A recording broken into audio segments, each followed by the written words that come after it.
Do you think of it as the corporate press, as my guest tonight, Michael Malice, refers to it? Is it boomer media? For many people, the term mainstream media is stand in for a propagandist or a shortcut for media with a liberal bias. We're going to talk about all of this tonight. This is Real America with me, Bridget Phetasy.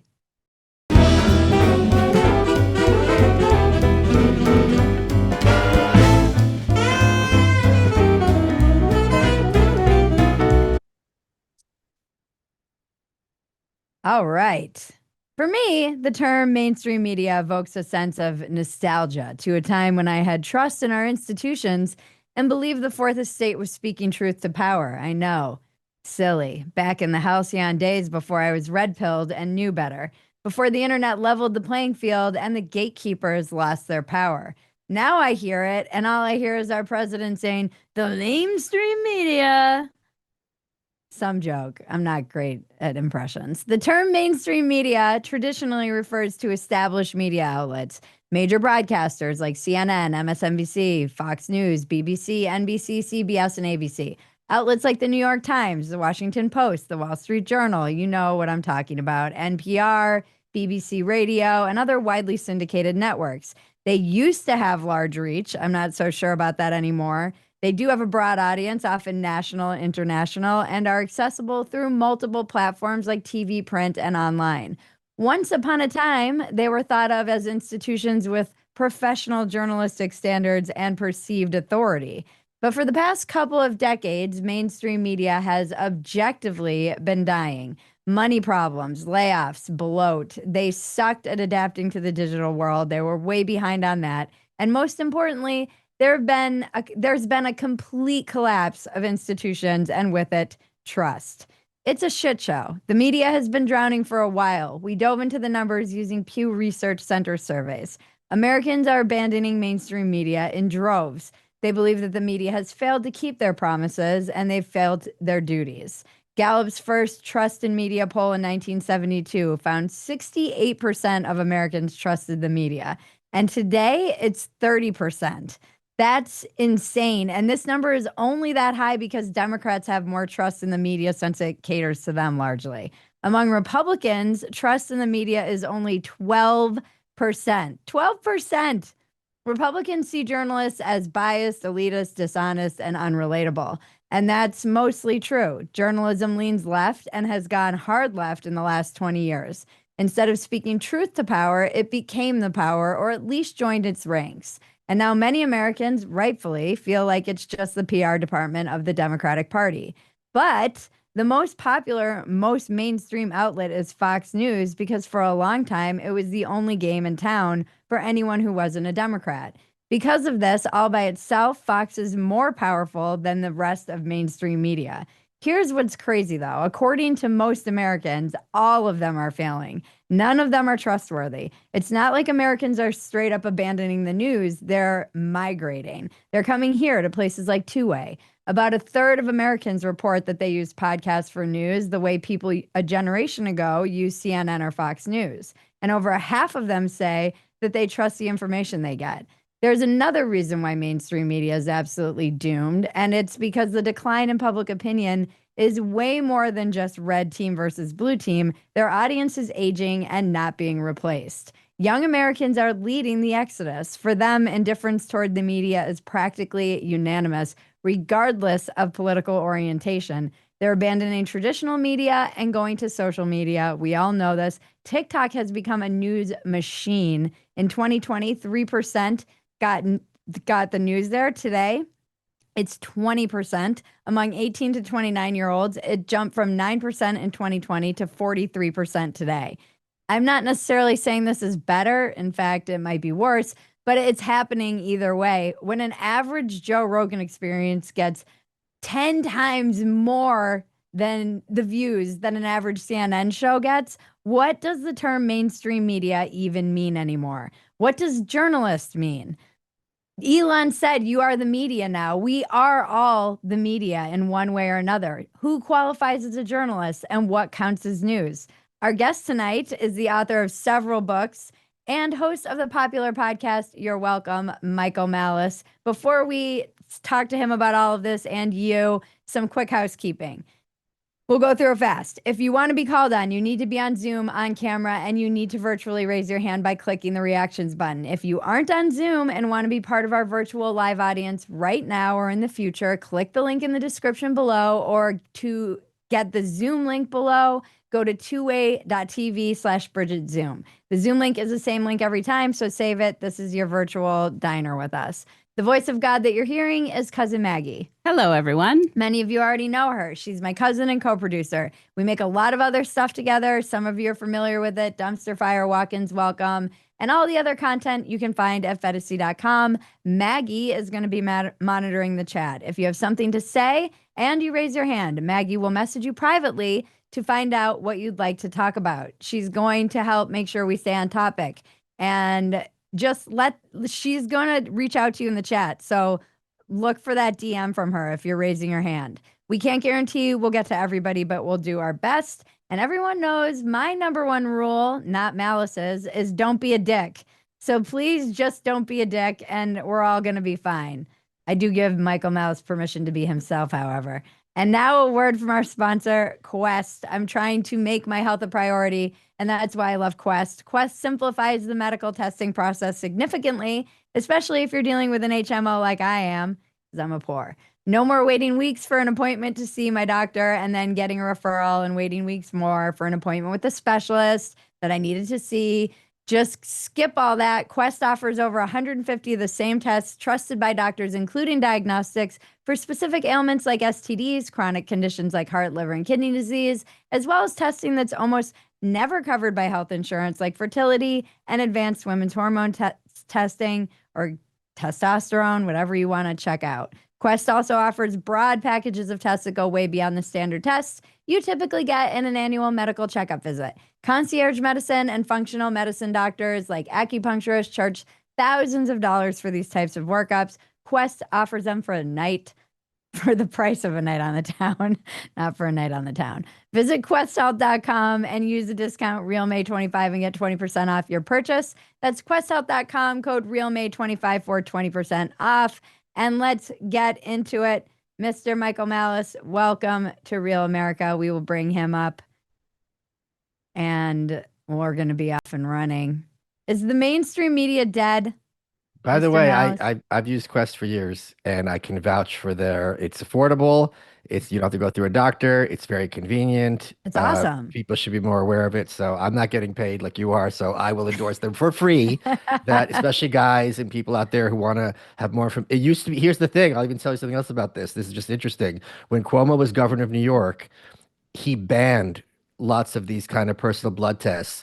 So I had to pretend my address was in New Jersey to mail stuff to deal with that. Like this is how, so they're really doing good work. Yeah. Yeah, they're actually starting a whole new line. I believe it's coming out soon. That's going like it's going to be over the counter too. They're really trying to. It's a great company. It is a great company. So I feel like there is. I'm going to put you, broadly speaking, in the like right of center category at this point because we all know this is true. Right. Okay.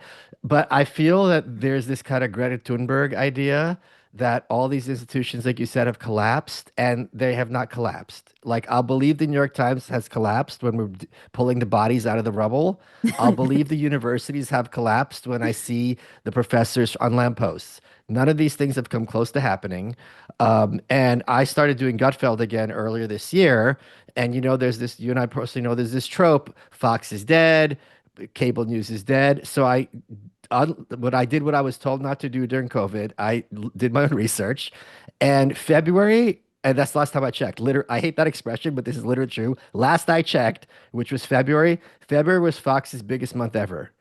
So and the other point is, yes, the Joe Rogan audience is a lot bigger, but if I asked you, would I rather persuade 9 Supreme Court justices or 90,000 average citizens? The answer is clear. So I think there's a discontinuity because I think these shows are watched by people who are still making decisions, especially in corporate America. I think this whole old school leftist Bernie Sanders idea that corporate America has an enormous amount of power is like undeniable. And this populist vision that people are waking up. Sure, they're going to say they don't trust the corporate press, but when push comes to shove, that's who they're going to cite time and again. It's the same kind of thing when someone's like, I believe in marriage. I'm honest. I'm not going to cheat on my wife. I'm going to say that, but there's something called revealed preferences. What happens when push comes to shove and people are not citing, Alex Jones as a source? They're still going to be citing the New York Times or CNN or these other places, even people on the right. Yeah, and people on the right will say, "Oh, the New York Times, like this, that, or the other thing," and then they'll get so excited when they're on the Yes. bestseller list. Yes. It still means something to them. It's It like will if mean you, something to everybody. It's yeah. a thing. It's a chit in your belt. So But so when people talk about the mainstream media, do you think that it is still just what we're talking about, this corporate press? How do you, it just feels like the wrong definition for something that is not truly pulling in the same numbers as a lot of these other podcasts well, are. I think one of the things that Trump has done is kind of abolish the concept of mainstream. I feel like we're like Mhm. a cell that's going through osmosis and we're Mhm. segregating out ideologically into two like Venn diagrammy spheres. So I don't if I were like literally if I asked you what does a centrist in America think in 2025, I don't know what the answer would be because I don't know that there's a lane for that. Like what is the center? It's so bifurcated. I'm not even saying this is a bad thing, but you're either like a Trump supporter, and if you like Trump, you're probably going to be pretty rah-rah for him because he inspires that kind of excitement and enthusiasm, quite understandably. Or you're going to be like, this, we're entering a new dark ages. Like, it's awful. And, like what's America come to? Neither of those are like moderate positions. Yeah, this goes to something that I've been thinking about a lot, which is that I'm not exactly sure the center is holding. Right. I don't know that again, like you, I'm not sure that's a horrible thing, but I'm not sure what the center to me feels like a Fox conservative, like a Fox News conservative. When I did Jesse Waters, actually, I was shocked at how many people from my high school, my Yeah. peers, reached out to me. That was surprising to me because I think Fox News actually does skew much younger than the average MSNBC viewer is 65 years old. The average viewer for Fox, I think, is more in their 40s. It could maybe even be younger than that. And what I have noticed is that as the mainstream doesn't really exist, when you have something, you could arguably say Rogan is mainstream now, not necessarily by the definition that we presented at the beginning of this, but he is part of the mainstream media ecosystem. Sure. And as these things collapse and people don't really know where to get their truth or what is true, and now you have AI kind of entering the chat, people do seem to be actually going back to mainstream media. Like you're saying, they're retreating back to the thing that they know. Yeah, yeah, I'm not trying to be pedantic, but I will be. Like you're saying collapse, and I'm not seeing a collapse. Like Officer Harris still got 48% of the vote, and there's a lot of conservative hand waving about how that doesn't matter. And sure, it doesn't matter in electoral college kind of sense, and Trump got every single swing state. But unless you can explain why the worst candidate the Democrats put up in decades did that well against the best candidate the Republicans put up in decades, you really I think aren't getting a full vision of the picture of what's going on like in this country. Yeah, I guess when I mean collapse, it's the idea that there was a central place Oh yeah, that had that's all of the correct. power and it's flattened into I something agree. that's much more spread out. So it's I probably not the right term that but I'm I've using. also pushed back a little bit. If what you're saying was, and you hear this a lot in the circles we travel in, if what you were saying is true, as it's kind of taken as perceived wisdom in our space, COVID could never have happened. I think COVID demonstrated more than anything how powerful the corporate press still is and still remains. And I'm sure you hear, oh, everyone's waking up, everyone's waking up. A lot of people are waking up. Everyone is not capable of waking up. A majority will never wake up. So I think this is a complete myth in like podcast world. But don't you think Trump and all of these podcasts shifting things a little bit right or the vibe shifting is evidence that things are changing a bit? I Sure, but mean, I'm how saying did there's this. Trump even win? How did even get this win if it wasn't for alternative media being as huge as it is. I agree with you. I'm just saying I think there's a ceiling. So this kind of Mm. hockey stick thinking that one day we're going to snap our fingers and everyone's going to realize, oh, wait, this whole system is a scam out to screw everybody else. It will not happen, not anywhere in life. That is complete, I think, myth. You say something a lot too, like you don't hate them enough about You know what? the. Hold on. That is Oren McIntyre's line, and everyone ascribes it to me, and I will take that with great pleasure. But credit where it's due, that is Oren McIntyre's line. Yes, and it's in regards to journalists. Do you think that about all journalists? Well, I don't want to sit here and paint with yes. Even the like local ones Yeah, doing they're just God's bad work? at it. They're just incompetent. It's Are like they're they? the equivalent of the streetwalker. They're just not really good at their job. Doesn't mean that I have nothing against sex workers, but like she's not really a better person because she's not getting picked up. They're just not as good at social media and being like fame whores. Yes, quite literally. Mm, yeah. Or they're not as intelligent or as devious. Yeah. Do you, yeah. I You saw that clip, and I'm sure people, maybe you haven't. There was this compilation of all the different shows that had, it's a threat to our democracy. And one after another, they were reading literally the same script. And it was just this kind of cacophony of these local reporters repeating this nonsense. So, yeah, that tells me what I think of them and their moral ethics. You don't think that like the TikTokification of news, because you were saying earlier that you won't hear anyone cite Alex Jones as a source, but I have heard multiple people cite Candace Owens as a source in the past Sure. week. And so I will push back and say I think that people are citing alternative media figures as sources who have massive audiences. Sure, And sure. and like the Maha movement came out of a lot of the alternative media and red pilling. And that's like an entire huge movement that's actually affecting policy and our government. So Oh, I maybe it agree is with you. collapsing. I agree with you. I'm just saying that it's not regard. Candace Owens and RFK are still, even in like right of center spaces, not regarded with anywhere near the sense of stature and credulity that the New York Times is or the Washington Post. It's still like, if it's still like regarded as the gold standard for better or for worse. And I think the Maha movement is something that I think is a great example of this kind of space breaking up into normie world, and I think it's just absolutely wonderful. As I sip my Diet Coke. Speaking of normie world, we have 5 hands raised, so we're gonna get into talking to some of the normies. I By the know. way, as awful as it is that I have to talk to the normies, the fact that an Irishman is the one who's like being the referee here is just really hitting close to home. I was not told this would be happening. That I'm in charge of the roughing. That's what I said, an Irishman. I see how you feel, Malice. I've been very clear about it. I mail you potatoes every day. Okay, first I'm going to bring up Philip. Feel free to jump in, Malice. With what? What do you mean? Like if somebody says something or asks you a question or you have a comment, don't I just. thought Philip was asking me questions, not the point. He might, or yeah. making a comment. Yes. Oh.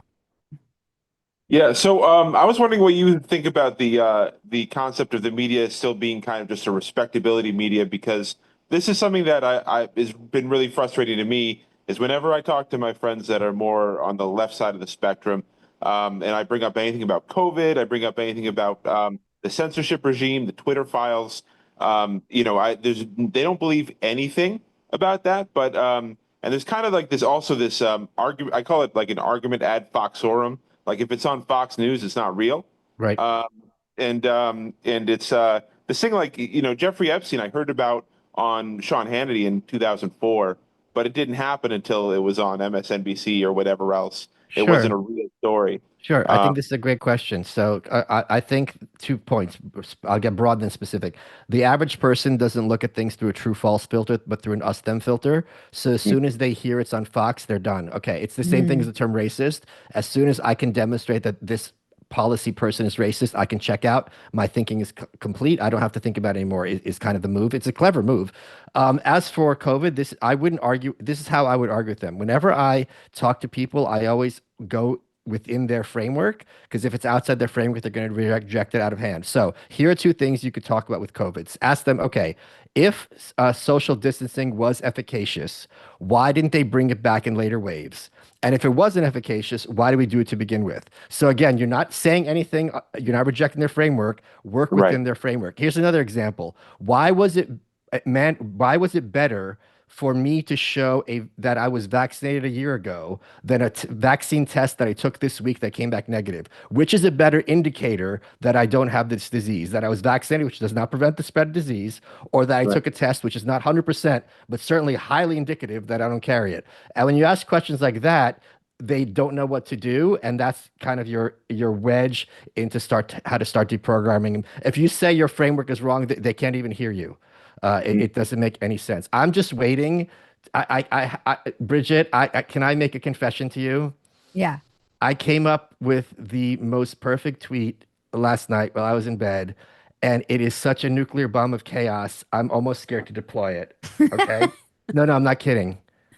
Are you ready? Yeah. I want to ask, like, Candace or one of these people, when will you finally admit that Israel stole the election for Donald Trump? And when you put that out there, this is when things get really fun. And I don't know what I'm going to do with this line, but I have it queued up. What do you think? What do you think will happen? I don't know. I think what happens is when you have someone who's like, Israel's always bad, and you have this disconnect between a positive result. I don't know if she thinks the Trump election was good or not at this point. I don't think she does at this point anymore, though. Okay. Does Well, she? yeah. Well, in any case, it's still fun. It'd be funny to have her say that, yeah, Trump wasn't really elected, Kamala Harris was elected. So, or something. That's crazy. What are you basing this on? Whatever path you take, it ends up in hilarity. And that's, the beauty of good trolling. Philip, thank you so much. Thank you so much. Yeah, I'm calling from occupied New York, and enjoy free America. So Where in New York? Schenectady. Oh, okay, cool. It's a crazy hot. We're all the way right on the crazy hot scale. It's a beautiful state, but crazy policies. So Yeah. Thank you. Thanks, Philip. So much. All right. Next, I'm going to bring up. Oh, where did he go? Jim Watson. He disappeared on me. All right. Don't do that. We'll come back to Jim if he comes back. Max, I'm going to go to you.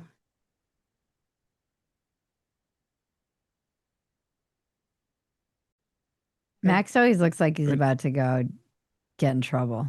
That's a good look. Well, I used to work for a local TV station, and I get in trouble with the HR all the time, so I'm used to that. I like your pride shirt. Oh yeah, thanks. Yeah. No, but I was gonna say, I think one of the reasons why people still watch local news is because of the weather segment.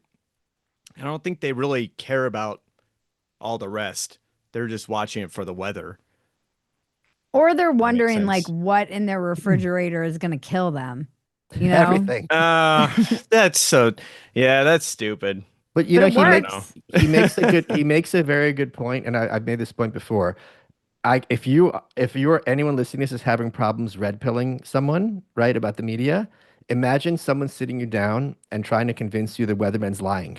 Not that he gets it wrong all the time, that he's consciously lying to you. You would think this is a crazy person, right? But that's what it sounds like to most people when you talk about the media and their depravity and malfeasance. It's saying, yeah, I think the weatherman and all the weathermen are lying about the weather. It's just like, okay, cuckoo bird, but that's what they hear. So you have to understand that's their framework. Yeah. And it makes it a lot harder when the weather lady's really sexy. Especially when Bridget shows her weather segments. And the weather lady doesn't even have to speak English. Men will watch it. So Are you that horny that the only access you have to hot women is but I'm just saying there's people Jesus, who we're do reaching that. levels of incel I didn't think was possible. Is Malice familiar with our Mexican weather report? Probably not.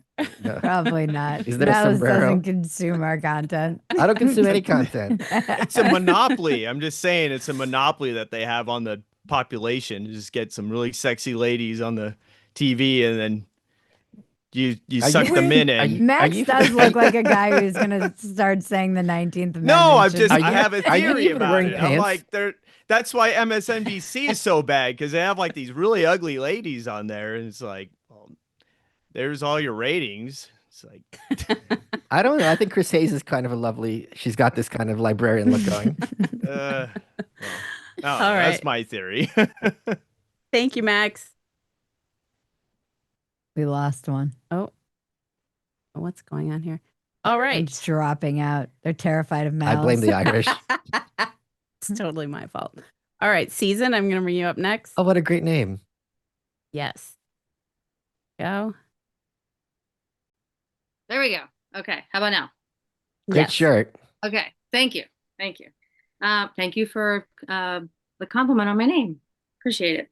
I've been following your work for a while, Michael. This is like the best surprise tonight. It's been absolute chaos in our house. So when I got on here and I saw Bridget doing her thing and you were over there, I was like, oh, I've read all his books. This is cool. Oh, thank you so much. I'm sorry to disappoint you. Write a book, man. I pick it up. It's good. Which was your favorite one? Come on. Probably the new right. Oh, sorry. No, I did. No, I really like the new right. That's like, I Yeah, don't it's know. easy. That was a really good one. That one was about 10 years ahead of its time. Isn't it great? It was. It was It- definitely ahead of its time. It's so prescient. Yeah. Anyway, sorry to interrupt you. I was just That's joking. okay. No, it's totally fine to ask. If I was like seriously published, and then I would be asking too. I had to make a little list so I didn't forget and go off on a tangent. So like the way that I've looked at mainstream media has been kind of like the way it was in our house growing up in the 80s and 90s as a Gen Xer was my dad came home from work and everybody shut the hell up Yep. while he listened to Tom Brokaw. Mhm. Yeah. If you talked or you tried to take the TV, you'd lose your head. Yeah. And my dad would sit there and wouldn't believe everything. That's where I learned how to critique media, was by listening to my dad being like, oh, okay, like using his boomer satire and whatever. And then like as I evolved and became an adult in my 20s or whatever, then it was like talk radio was like the big, like get around it. And then I think this is because I think this is the Gen X. I think this is how Gen Xers kind of evolved over time. Mhm. Like center right. And then now it's like, then it became podcasts, right? When that became like the big thing on YouTube. And that's kind of like what I listen to. And I feel like I don't know what the hell mainstream media is. Like I said in the comments, the only time I know what those people are talking about is when someone clips it and puts it on X and it circulates on X. And I'm like, oh, that's what MSNBC is talking about. Otherwise, I wouldn't know. Because I don't care what they have to say. Because I think I listen to Bridget regularly. There's only a few people that I actually listen to regularly. I'll listen to Dad Saves America. I love his podcast, and it really all comes down to like my husband and I talk about this all the time, because when you're on a YouTube channel, you have to look at the algorithms, what they're doing with the algorithms. I feel like the mainstream media concept is just really all about algorithms, and that's part of the reason that like people can't talk to each other, is because they're siloed by Mhm. what's driving them, which is the algorithm. But I've somehow feel like I've been able to come out of this whole thing more objective and more moderate. But And aren't we I aren't we don't driving know how that ourselves? Like, I feel like if I would have stayed in the hole of listening to talk radio, I would be way more right wing than I am now. Like, I'm able to listen to people that make me laugh, like you, Michael, and listen to people that are like, and Peter Boghossian, people that are like that have come from different perspectives originally, where I am, and that believe different things. But I'm more willing to listen to them on the long form podcast. I don't think my kids will do that. Gen Z, they're all Gen Z. But like, I feel like it's been a good evolution, but I don't know what mainstream media is. I can't tell you, because I don't partake in it. I don't think, unless you want to call the podcast world on YouTube mainstream media. I don't know. I mean, I think we have to call it that now, but if you're talking about numbers, but again, it's like, how do you define what the mainstream media is? Are we defining it as like the corporate elite press that we all grew up with, or are we defining it by what the mainstream is actually listening to? and I don't think the corporate, obviously, like Michael, you're right. Like the corporate media is not letting go, because look at who's buying TikTok. Look at who's buying. They know, they're just pivoting. Like, they still want to control the algorithms. They still want to control what we see, because they realize what's going on. So they're going to try and get their pound of flesh one way or another, because they're not going to just tap out and be like, oh, well, we're the old school now. We're not going to be involved. Like, they're never going to give up, because it's a morality thing for them. Like, they have to win because it's a morality thing. Like everything that has to do with critical theory it's a morality. It's like, no, we have to win because like we're right and we're the moral like we're the ones I, with the best ethics, you I, know. I agree with every word Susan just said, and I want to piggyback on something she said. Rush Limbaugh was someone who was a big influence on me. I'm sure on you, Susan, as well, growing up. And if you read his second book, See, I Told You So, which came out, I believe, in 94, 95, somewhere around there, the last chapter is, and boomers have been saying this, and they're saying it now more than ever, we are seeing the death knell of liberalism. This is its last gasp. Like, it's going away. We're defeating them. It's a wrap. And we sit here and laugh because in his defense, 1994 was the first time Republicans had controlled the House in 40 years. People don't realize that. And the trajectory did seem to be going in that direction. Well, it's 30 years later. And with the first time I was back on Gutfeld, the first kind of quote was, the Democrats are never going to win again because everything they stand for is terrible. And I'm like, it's not even the end of the first quarter. And you're going home and having a celebration. These Right. people are not giving up without a fight. They've been at it for 100 years. And my friend Jesse, who's also an ANCAP, he gave me his quote. He goes, the enemy's never going to say, well, I won that. I lost that argument. And just like, what are you talking about? It's not, they're not there because of, good faith. So why would they leave because of good faith? It makes absolutely no sense. And even if they didn't have this moral, it wasn't a moral imperative for them, it's still a financial imperative. I still have to, if I'm working at the New York Times, I got to feed my kids and my dog and roof over my head. So, and they're so entrenched, this idea that they're just going to vanish. And here's the other thing that you don't hear a lot about in podcast spaces. A lot of these people at the New York Times, Washington Post, and all these, like, they're quite smart. Maybe, the person in front of the camera or whatever you see their followers on social media aren't, but they're highly educated and highly intelligent. So to kind of write them off and be like, oh, it's a wash, they're not Kamala Harris. You know what I mean? So it's really this delusion I think people have where, again, it's us, them. We have all the smart, funny people. They are all stupid and humorless. It's like a lot of them are, but not the ones that count. I do want to add real quick before we go. Something like I was mentioning that I just watched Dad Saves America, and he did a whole thing on the rise of the new Jacobins. It's really, really good. He actually described what the left has turned into as an autoimmune disease on the left. And that description has stuck with me all week because it's like they've won. They basically reached the end of what they were trying to progress to. And now they're just going after the body itself, like going after the government and everything itself, because they've reached a point where they have to have a purpose. So now they've just turned in on everything else, and they're just basically just trying to destroy the country itself. But these people are not going away They because have. they're just turning in. They're just going to continue to do that. I thought that was a really good description. I don't think they're anywhere close to reaching the end. I No, mean, because they have to keep going. yeah, if you look at Europe, if you look at Cambodia, if you look at Venezuela, they're even Canada, they're nowhere close to reaching the end. Yeah, they're doing work. There was even that clip that was going around of Ezra Klein and Ta-Nehisi Coates that everybody's been talking about. I was like, oh, these guys, they are doing no self-reflection, actually. Zero. None. They'll But just keep what? From their perspective, why would they need to? Right. I mean, you would think if you lost that badly, or not badly, but if you lost at all, after all of this stuff they've waged and claimed, that there would be some self-reflection. Well, no, But- think about it. They got 48% of the vote. They have what, the closest House margin in like almost 100 years. 47 senators. I think it was 22 governors.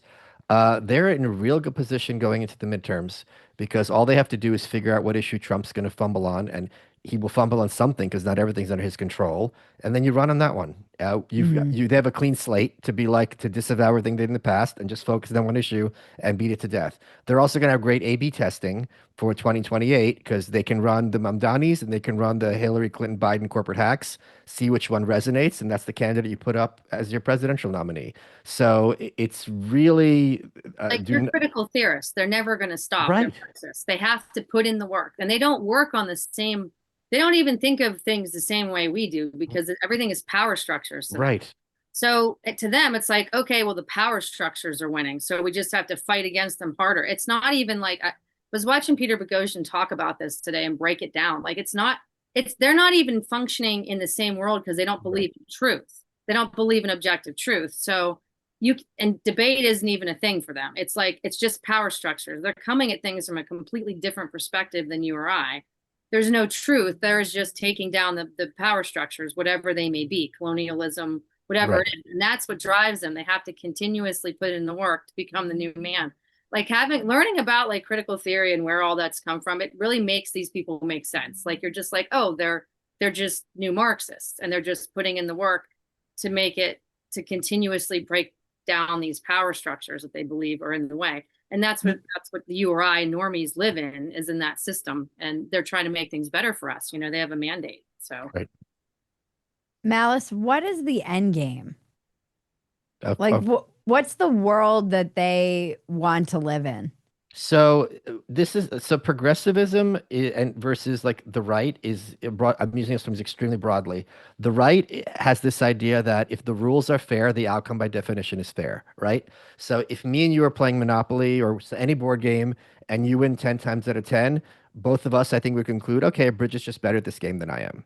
For them, it's about forcing outcomes. And that's not necessarily wrong. Like if you and I are pretty equal and yet there's some system where you're winning every time, I can see how you would be like, wait a minute, if I have some kind of advantage that you don't, like something's not adding up.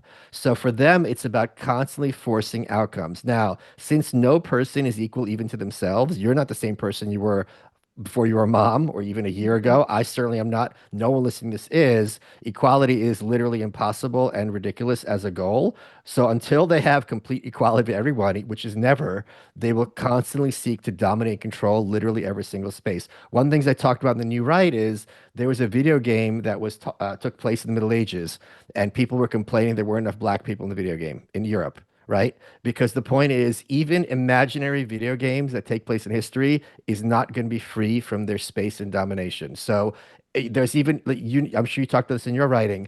This is a thing where like if you're sleeping with the wrong race, like this is a problem. So somehow it's okay if you have a preference for gender, but if you have preference for race in the bedroom, you have to have kind of, what do you call that?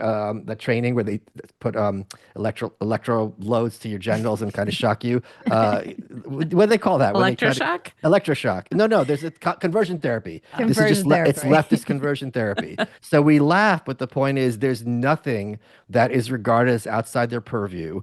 And until they get equality, by which they mean everyone is largely interchangeable in all the ways that matter, they will never stop. This is not a worldview that is compatible with either reality or with decency.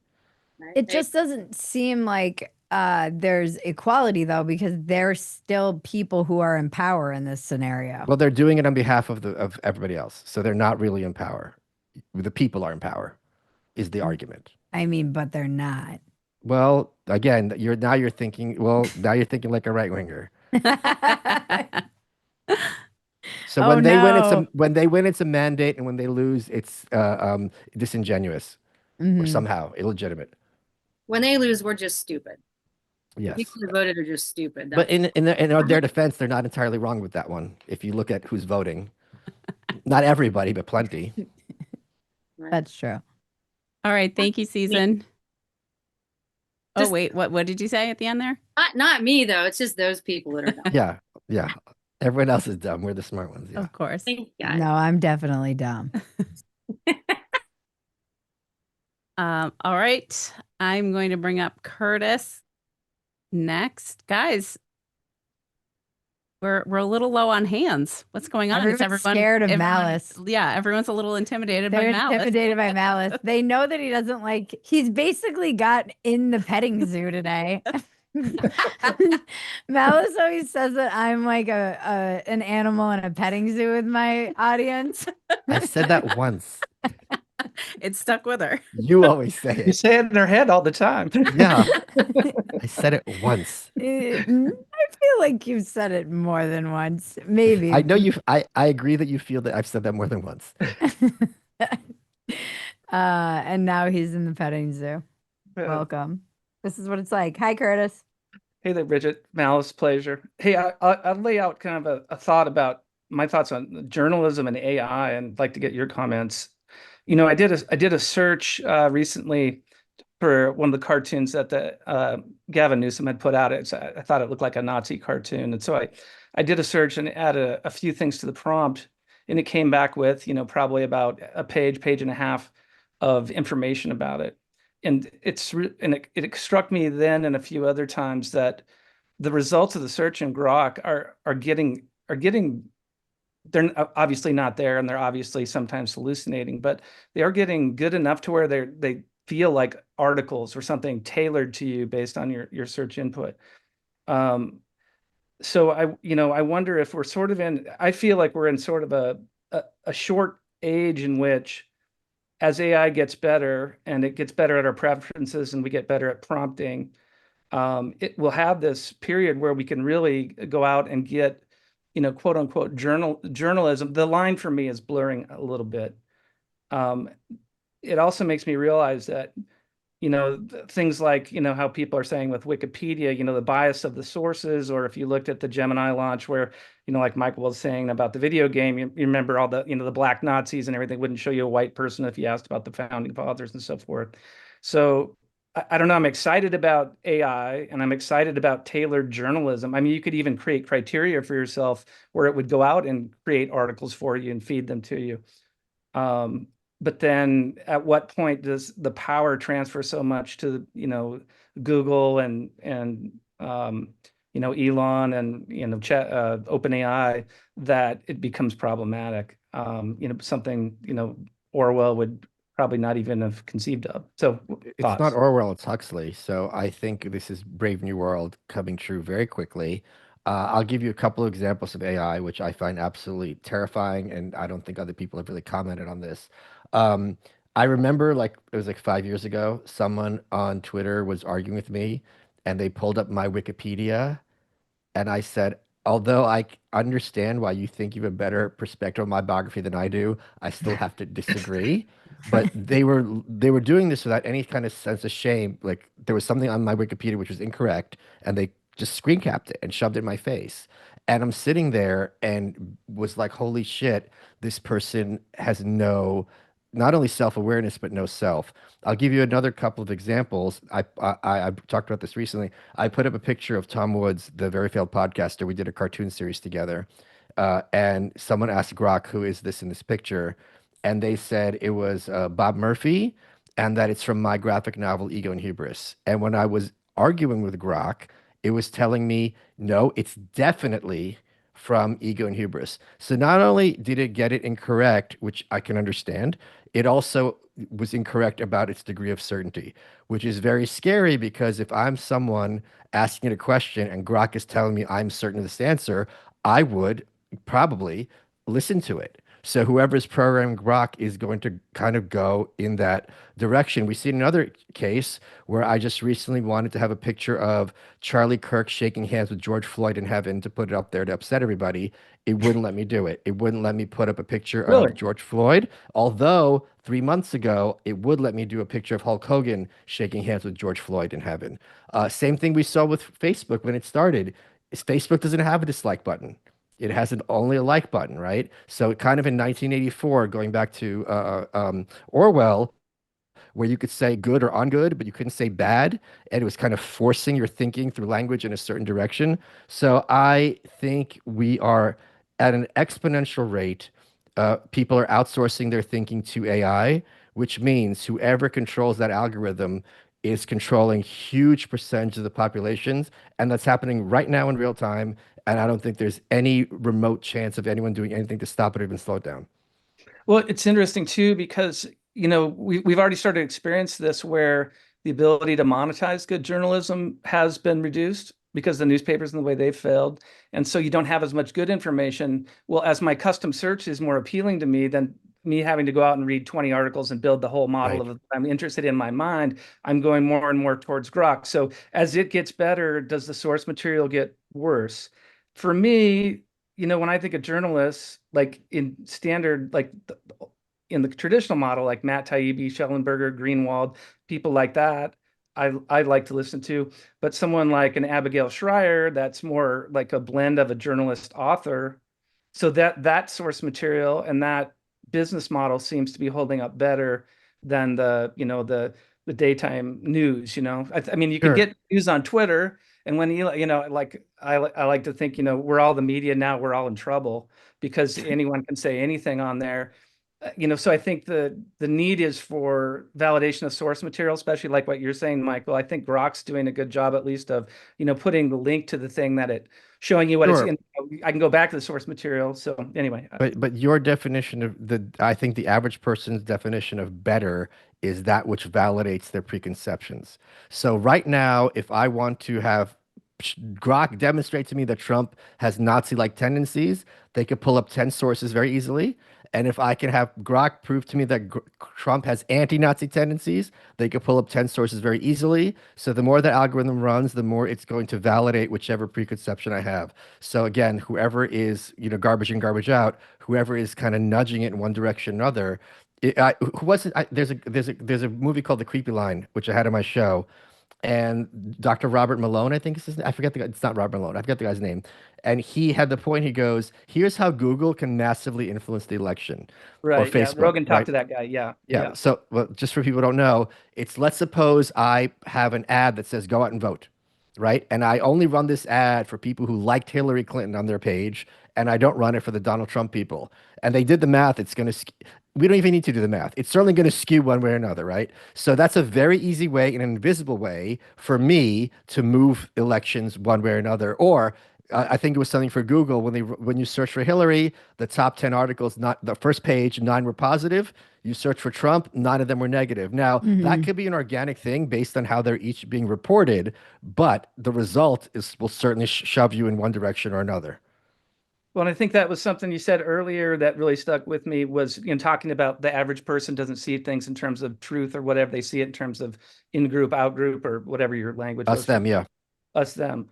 And I think that for me, I'm realizing like having a theory of mind for other people is not something I specialize in. And I think it's something we need to, like, to me, it's impossible that a communist has like 80% of the vote in the current surveys in New York City for being elected. It just can't, it doesn't. And I guess I just don't understand that.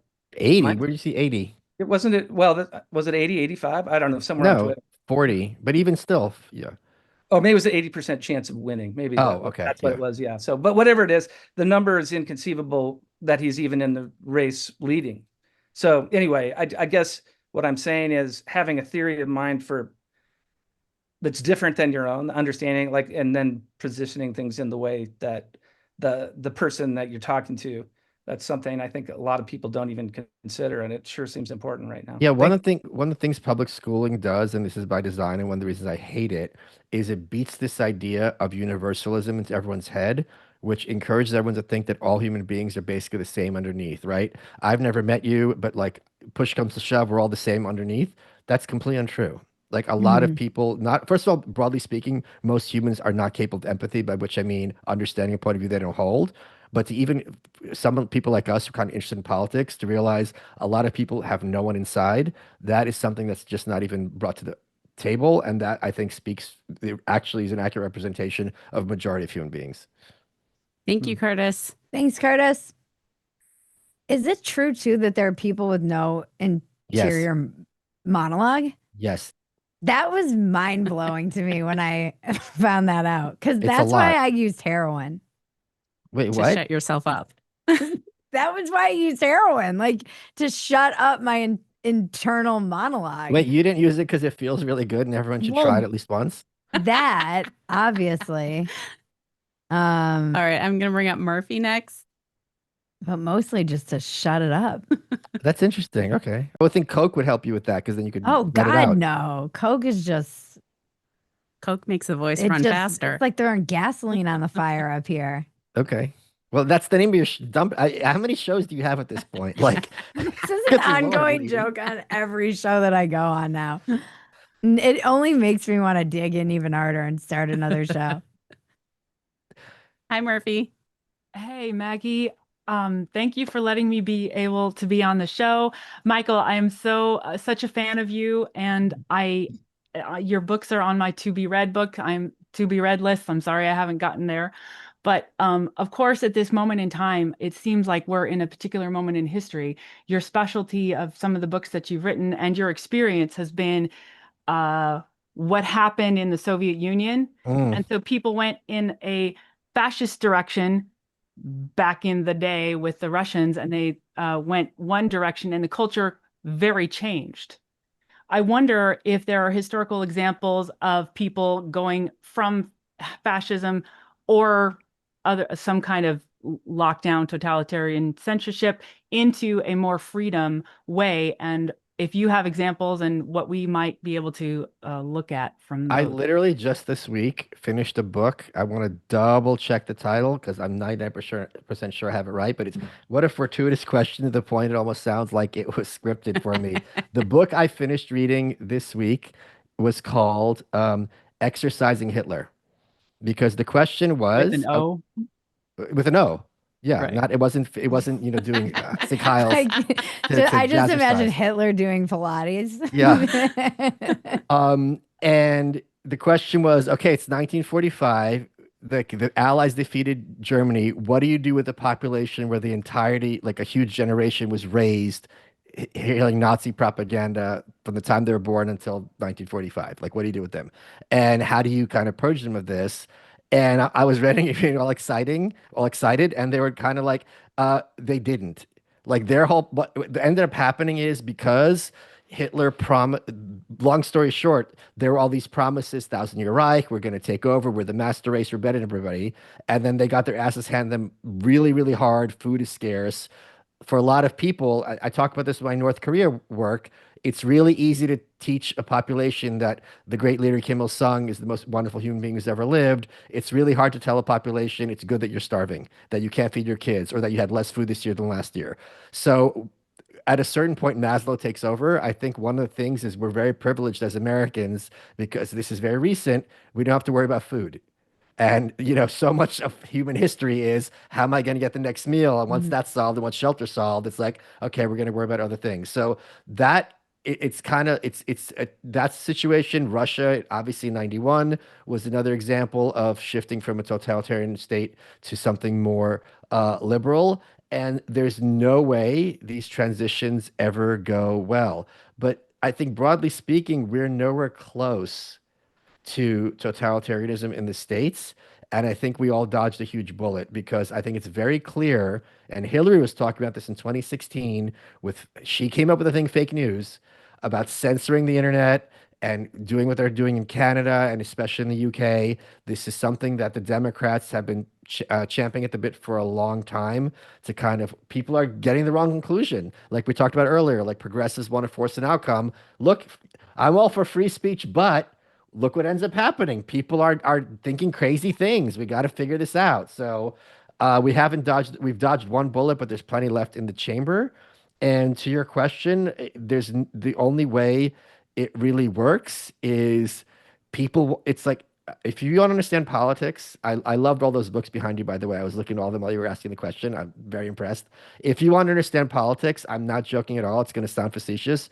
Watch The Dog Whisperer, because human beings and dogs have co-evolved. Our brains are far closer than people want to give them credit. This John Locke, Enlightenment fantasy that there's this public square, and if you put forth all your ideas, truth will eventually win out, is insane. If you talk to average people, they don't think like that at all. None of them would even pretend to. But people will go who gives them food. They will go who gives them safety. And especially in a binary system, it's like, how do you go from Bush to Obama to Trump to Biden to Trump? It's like in a binary system, it's like, okay, this sucked. I'm going to go for the other guy. Okay, this was good. It was good. I'm going to stay with him. Oh, this sucked again. I'm going to go back to the other guy. That's the kind of this vacillation is how it works in a binary political system like we have. And I think it's just a matter of making people feel comfortable, and that's what wins. The thing that I think a lot of these Nazis don't get is totalitarianism is very inefficient at delivering goods. Like slavery was not really, they weren't rich under slavery. There were only very few people who were rich. And when that's the case, it's not a good system, even if ignoring the unconscionable immorality of the system. Thank you for that. I'm glad you mentioned the books because I had something I wanted to share. I read books a lot. I'm really obsessed with books, and Yeah. I was looking at the history of literature, and I noticed that there was kind of a drop off in my studies after Shakespeare. I'm like, what happened to England? What happened to English literature? It kind of went into a no man's land. What happened after Shakespeare was Cromwell. And Cromwell came in, talk about the Jacobins from the previous podcast they were mentioning. The Jacobins came in, Cromwell came in, and a whole bunch of censorship happened. It censored so hard. Cromwell came in, and then the king that came after also censored. He's like, let's not have any political talk anymore. So literature went down the toilet. It went really stupid. And the thing that was popular at the time was French bedroom farces. It was stupid. And I look at literature right now, I'm like, oh God, everything's happening is vampires and what? These are stupid. Where's the beautiful stuff? I miss it. I'm like, come Well, on. I'm going to push back a little. Sturgeon's law teaches that 80 or 90% of everything is crap. So I'm sure like 10% of those vampire novels are Okay. good, and there's still that 10% out Okay, there. there are a few, but Yeah. I'm like, I'm looking for I'm looking for those few. Thank you, Murphy. I do Thanks, want to get Murphy. to Brady. He's had his hand up for a while, and we'll see if we can get back to Max, but we might run out of time, Max. Let's see. Max has more to say. Here we go. Hi, Brady. Unmute. Awesome. Oh, wonderful. Thanks. Okay, so first of all, I'm such a huge fan of you, Mike, and Bridget. So wonderful conversation to bring it back to the media. So I don't watch it, but I definitely see clips, and I see like Caitlin Collins or Dana Bash, Oh and God. yeah, and Jake Tapper, and they just say the dumbest stuff. And I'm like wondering. So I saw one earlier of Mike Johnson talking to Caitlin Collins, and I'm like, why do people talk to these, Wait, can so-called journalists? I had a picture of the two of them together on Twitter, and they're clearly both transgender, opposite directions. Oh, Because absolutely. Caitlin Connells clearly was born as a dude, and Mike Johnson clearly is F to M. It's really obvious. Especially you look at them together, it's really obvious. But when I see Caitlin Collins, I'm like, who do you want to win, Russia or Ukraine? Like, I totally think that, hey, let's stop dying. I think that's a great, but it's Right. just they can't. They are just so dumb. I don't understand why anyone still talks to them. But this got me thinking too. I remember a couple years back, Mike Dice, he would do these interviews, man on the street, going to California, find out the most like whacked out dude, and like, hey, it's Memorial Day. We're here to remember the great surfers, and they're like, yeah, dude, yeah, and they'd talk, how many stripes are on the flag or how many stars, and it just got to me thinking like these normies, there's like so little there. Like they care about kind of what you were talking about. Who's gonna feed me? Who's gonna give me safety? Can I do something that gets me away from the drone of life? And so I think that that's what mainstream is kind of feeding people, is just enough to like keep you in the know, but not really. And I Well, just I don't even wanted think they're really wrong. Like it's kind of screwed up that how many of us know who our local fireman is, right? Or a fire chief. It really not the idea that it's our business, that it's politics, government doesn't work, and because it doesn't work, it's incumbent on everyone kind of to be involved. But I don't know, who runs my local supermarket. I don't know, who plows my streets because it works. So because government is such a calamity, therefore it takes up all this attention that it really shouldn't have to otherwise. So I don't think these people necessarily are making an irrational choice by being more focused on surfing than they are on, especially California politics. What good options do they have? It's kind of like the Serenity Prayer. You know what I mean? I Yeah. guess the outcome just is terrible. Yeah, it's true. I mean, I'm th- pretty normie. I'm very normie. And I think like everything being political is not always great either. Yeah.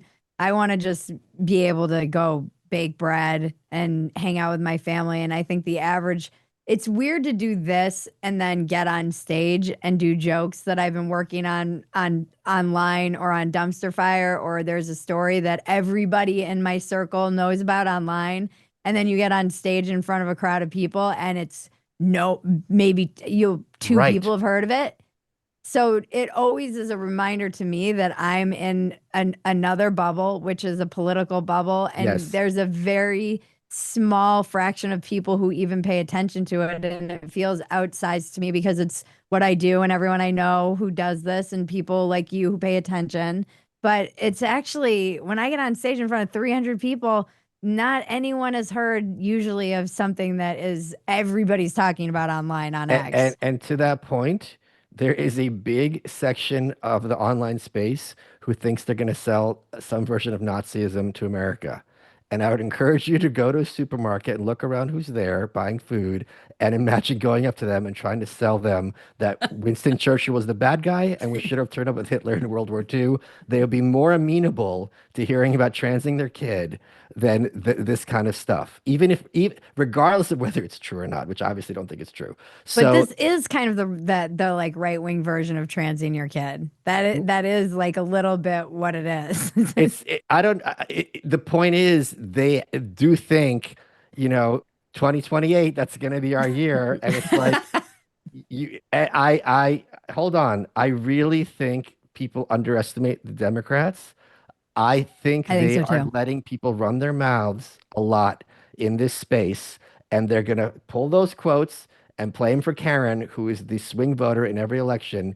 And when you hear Karen, when you bring up Hitler to Karen, she's not going to be like, well, I don't know, maybe make some good points. She's running for the hills in the same way that when you start validating riots and stores being burnt down, she doesn't have any political opinions to be like, if you're in any way justifying this, I'm not even hearing it. I'm voting for the other guy. It's really people are fooling themselves enormously. They couldn't even sell it really during Hitler's reign. The kind of things. I mean, like it's just okay. We'll see what happens. Thank you so much. It was awesome. Thank you, Thank Rudy. you so much. Well, that's it, guys. 7:00. We made it. Michael Malice, where can we find you? Where can we find your work? Where can we? It's in a dumpster. Someone just set it on fire. Are you performing? No, I got to figure. We'll have to talk about this. I did my. Why don't we do a You're Welcome live? What's that? We should do a Your Walk-ins welcome. I have to find another venue for that. I would be delighted to do that. But where can we find you and your work? Just Michael Malice on Twitter. Okay. Everywhere else they can find me. Thank you. I love you. You're I love you brilliant. more. It's just crazy how brilliant you are, actually. Thank you for stopping in, and you're always welcome to pop on in and say hello. I'll see you Friday. See you Friday. I love that we live in the same town. Yeah. All right, you guys. It has been another fascinating discussion that I'm going to be thinking about all week, as usual. Thank you to my guest, Michael Malice. Thank you to those of you who showed up and asked questions and had your comments. You're so thoughtful, and I really appreciate you. Thank you, Quest, for sponsoring this show. Visit questhealth.com and use the discount code RealMay25 and get 20% off your purchase. That's questhealth.com, code RealMay25 for 20% off. There's a link in the description below if you're watching this on YouTube. Thank you, Maggie. Thank you, Bridget. And thank you to Two Way and their amazing team. As Two Way grows, we're expanding our roster of talent. Our newest host is actor Ethan Suplee, teaming up with us on a community-focused show designed to spark real conversations about food, fitness, and mindset. The pilot episode is tomorrow, October 2nd at 4 p.m. Eastern, and you can register to be a part at tway.tv/Ethan Suplee. And here's a quick trailer just so you know what his show is all about. Hi, I'm Ethan Suplee. I'm launching a new show on the Two-Way platform about the everyday health obstacles we all face. And it's built for real-time participation. A real place for us to confront the stuff that gets in our way. The hard stuff, the invisible stuff, the stuff we usually keep to ourselves. But here's the twist. It can be fun. Challenging, of course, but also inspiring. Maybe sometimes even a little weird. In addition to the weekly show, I'll be posting content on my YouTube, X, and Instagram accounts and encouraging you to share clips with me. We'll pilot episodes on October 2nd and October 7th, and I'd love your help shaping the series. Just head to tway.tv/Ethan Suplee and sign up for all the details. All right. Join us next Wednesday, October 8th at 7 p.m. Eastern. If you're with us on the Zoom, it's the same link every time. You guys are the best. Thanks for getting real with me. I'm Bridget Phetasy. Don't forget to tip your server.